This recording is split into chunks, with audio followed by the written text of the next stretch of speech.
Halo teman-teman semua, selamat datang di channel Bang Ceka.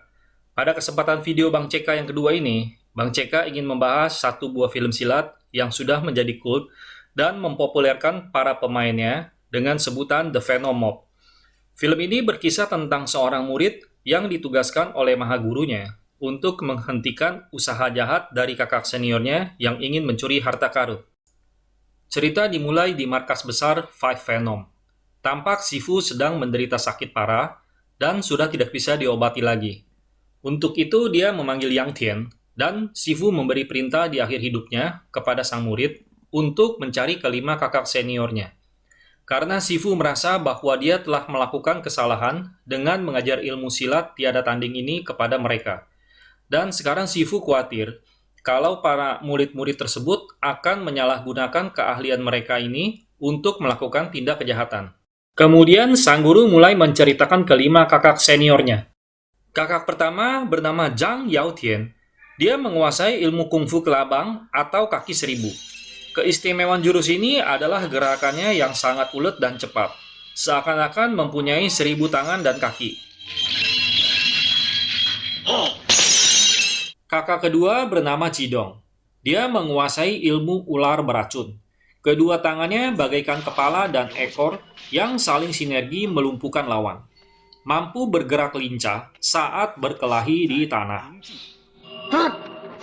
Kakak ketiga bernama Gaoji. Dia menguasai ilmu skorpion. Kedua kaki dari jurus skorpion ini sangat mematikan. Bahkan tidak jarang, satu tendangan mautnya akan membuat lawannya KO seketika. Selain itu, dia juga ahli dalam menggunakan senjata rahasia.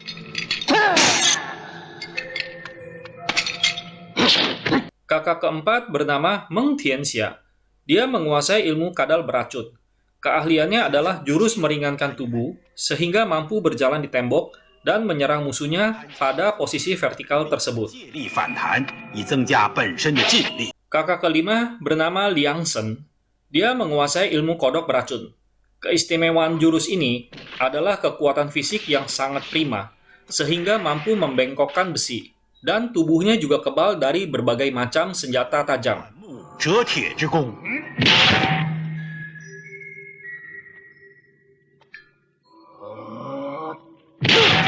Kemudian Sifu memerintahkan Yang Tian untuk mencari temannya yang sudah tua, yang tinggal dengan tenang di sebuah kota kecil. Teman ini menyimpan peta harta karun perguruan Five Venom. Kelima muridnya terdahulu juga mengetahui isu soal harta karun ini, dan berniat untuk merampasnya. Walaupun teman Sifu ini mengerti ilmu silat, tapi ilmu dia tidak selevel dengan kelima murid sang guru tersebut. Kemudian Yang Tian yang menyamar sebagai pengemis pun telah tiba di kota. Dan saat sedang mengamati situasi, dia bertemu dengan dua petugas polisi, yaitu Tuan He dan Tuan Ma. Kemudian tiba-tiba ada satu orang pendekar berbaju coklat bernama Li Hao melempar sesuatu ke Tuan He, yang ternyata setelah dilihat, itu adalah gambar kodok. Siang harinya, saat Yang Tian sedang jalan-jalan di kota, dia melihat Li Hao sedang makan di restoran. Namun karena berpenampilan seperti pengemis, dia diusir pelayan restoran.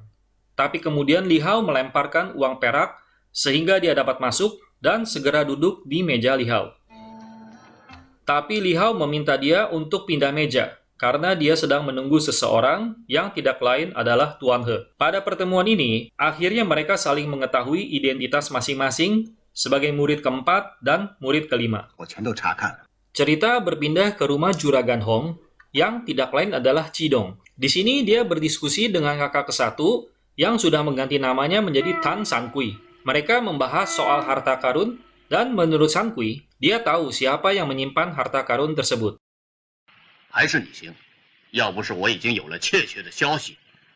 Tuan Yuan yang baru pulang kerja tampak kaget saat dia masuk ke dalam rumah. Ternyata semua orang di rumahnya sudah disandera oleh Sankui dan Juragan Hong. Dan mereka meminta Tuan Yuan untuk memberikan harta karun tersebut kepada mereka. Tapi Tuan Yuan menolak. Maka Sankui dan Juragan Hong murka dan membantai Tuan Yuan dan semua orang yang ada di rumah tersebut. Tapi diam-diam, rupanya kejadian ini disaksikan oleh seorang penjudi mabuk bernama Menfa yang sedang melintasi rumah Tuan Yuan. Malam itu juga, pendekar Scorpion mendatangi rumah korban dan mendapati bahwa di tangan Tuan Yuan ada sebuah lilin. Dan lilin itu kemudian dibelah dan ditemukan peta harta karun yang dicari-cari. Pagi harinya, telah terjadi gosip-gosip di antara masyarakat sekitar. Karena mereka semua tahu bahwa Tuan Yuan adalah orang yang terpandang di kota ini, tapi bukan orang yang kaya raya, sehingga motif pembunuhannya menjadi misterius. Kemudian para petugas keamanan dan kepala daerah segera menuju TKP. Di sana mayat-mayat tersebut diotopsi oleh petugas terkait dan disimpulkan bahwa semuanya tewas karena dibantai dengan sadis oleh orang yang ahli kungfu. Kepala daerah langsung menggelar rapat dengan para petugas di kantornya dan memerintahkan kasus ini harus selesai dalam waktu 10 hari. Jika lewat dari waktu yang ditentukan, mereka akan terkena hukum cambuk. Malam harinya, Tuan He dan Li Hao sedang berdiskusi di sebuah kamar. Kemudian mereka sadar bahwa ada seseorang di depan kamarnya. Segera mereka menarik masuk orang tersebut yang ternyata adalah Yang Tian. Di sini Yang Tian menginfokan bahwa ada satu orang penjudi yang mengetahui pembunuh Tuan Yuan. Segera Tuan He membawa si penjudi Menfa ke kantor polisi dan menginterogasi dia sambil memberikan uang perak. Si penjudi pun kesenangan dan memberitahukan bahwa pelakunya adalah orang yang mempunyai bewok dan pernah terlihat di rumah Juragan Hong. Kemudian siasat pun diatur untuk memancing si San Kui keluar dari rumah Juragan Hong. Siasat berhasil, dan San Kui tampak menuju kota. Dan di sini telah disiapkan pasukan dan juga Li Hao untuk meringkus si San Kui. Pertempuran pun terjadi antara Li Hao dan San Kui.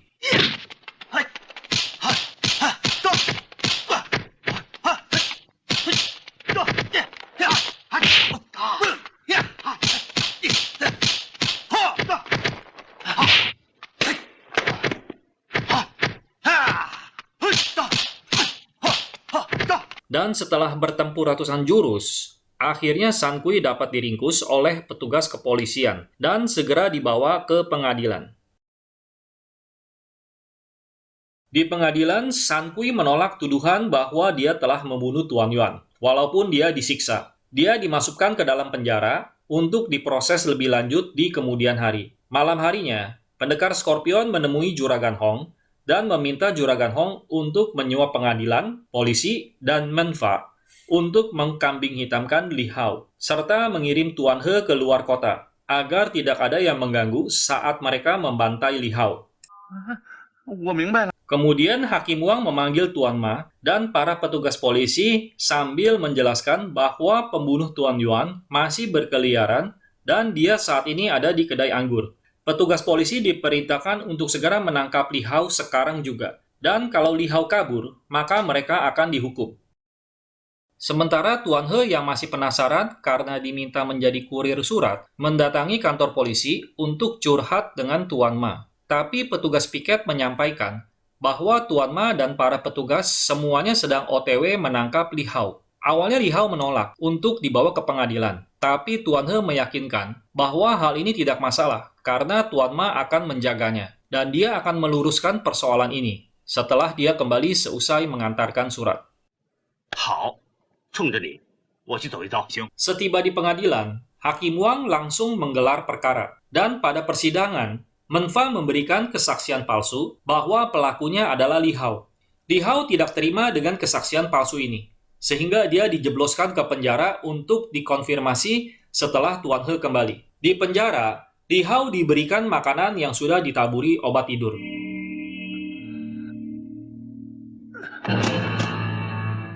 Setelah itu, dia dimasukkan ke dalam perangkap tubuh berduri tajam. Namun rupanya perangkap ini tidak mampu menembus titik lemah si pendekar kodok ini. Sehingga saat tersadarkan, Li Hao mengamuk. Polisi berusaha meringkusnya, tapi tidak sanggup.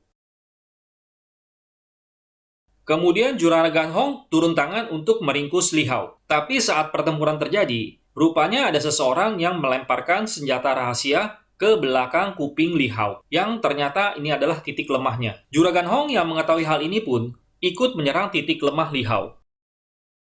Li Hao pun dimasukkan kembali ke perangkap berduri, dan kali ini tubuhnya terluka oleh duri-duri tersebut, yang membuat Li Hao akhirnya pingsan karena banyak luka. Setelah pingsan, Li Hao dimasukkan kembali ke dalam penjara, dan di sana dia disiksa oleh polisi korup sampai meninggal. Kemudian diatur siasat, seakan-akan Li Hao tewas gantung diri.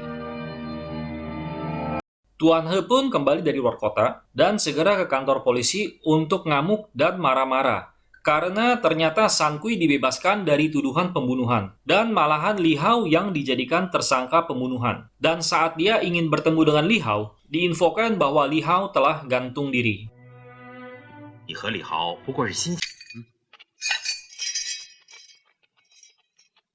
Tuan He yang sedang stres segera mabuk-mabukan di kedai minum. Tapi tiba-tiba dia didatangi oleh anak buahnya yang mengaku telah disogok uang oleh Juragan Hong untuk membersihkan kasus San Kui dan menjadikan Li Hao kambing hitam sebagai pelaku pembunuhan Tuan Yuan. Saat Tuan He ingin melanjutkan minum-minumnya, datang Yang Tian yang mengungkapkan bahwa dia yakin Tuan He adalah pendekar kadal dan mengatakan bahwa dia juga adalah murid perguruan Five Venom yang terakhir. Keesokan harinya, Tuan He, Yang Tian, dan Tuan Ma bergerak menuju rumah Juragan Hong untuk membalaskan dendam atas kematian Tuan Yuan dan Li Hao. Sesampainya di lokasi, Tuan He langsung menyerang San Kui, dan Yang Tian menyerang Juragan Hong. Sementara Tuan Ma hanya menjadi penonton saja.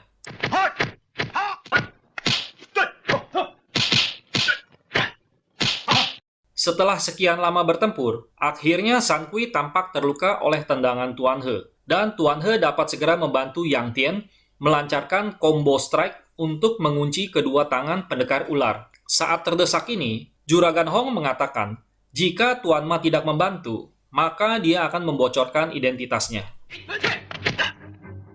Tuan Ma yang mengetahui hal tersebut langsung melemparkan senjata rahasia ke pendekar ular dan membuat pendekar ular sekarat. Ternyata Tuan Ma adalah kakak ketiga alias si pendekar Scorpion. Tuan He dan Yang Tian segera mengepung Tuan Ma. Dan akibat diserang berdua, maka Tuan Ma juga kewalahan. Di saat bersamaan, tampak San Kui mulai recover dari lukanya. Maka Tuan Ma menawarkan untuk membagi dua harta karun ini, jika dia mau membantu dan mengatasi serangan Tuan He dan Yang Tian. San Kui pun setuju dan mulai menyerang Tuan He. Sementara Tuan Ma menyerang Yang Tian. Dalam pertempuran tersebut, tiba-tiba Cidong yang sekarat mencabut senjata rahasia di tubuhnya dan segera bergerak untuk menancapkan senjata rahasia ini di perut Tuan Ma.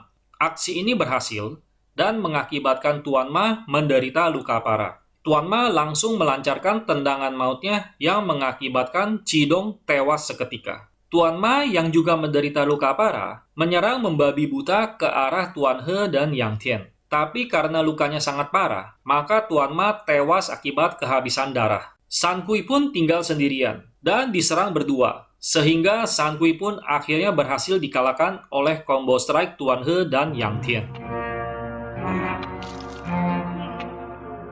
Kemudian mereka segera menuju tubuh Tuan Ma dan menemukan peta rahasia tersebut dan menyelesaikan misi dari sang guru. Demikianlah akhir cerita dari film The Five Deadly Venom ini. Semoga kalian suka dengan cerita ini. Terima kasih.